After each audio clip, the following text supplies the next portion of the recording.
Production থাইল্যান্ডের। MRP দিয়ে টাকা দিয়ে দাও তো 2000 ও না, উনি দিতে পারবে না। হ্যাঁ ও কোম্পানি দিচ্ছে না কোম্পানি দেয় না তো কি করবো কোন এবার গ্রো লিমিটেড ইনারা দিবে। না উনি যখন মাল রাখবে এটা যাচাই বাছাই করে রাখতে হবে, না হলে ওনার অবহেলা। ঠিক আছে, এই যে শুনেন, নাম কি আপনার? জসীমউদ্দিন সাহেব। পণ্য দুই ধরনের, একটা খোলা পণ্য, একটা প্যাকেটজাত পণ্য। খোলা পণ্যের মূল্য পণ্যের বডিতে থাকে না, তখন মূল্য তালিকা প্রদর্শন করে মূল্য শো করতে হয়। আর যেটা প্যাকেটজাত সেটা প্যাকেটে মূল্য থাকতে হবে বাধ্যতামূলক, না থাকলে অপরাধ। এই অপরাধে 1 বছরের জেল আছে, জরিমানা আছে 50 টাকা। আপনার এই পণ্যে কোনো এমআরপি নাই, এই অপরাধ আপনি স্বীকার করেন?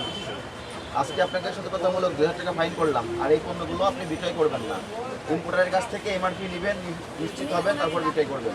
ঠিক আছে, ধরেন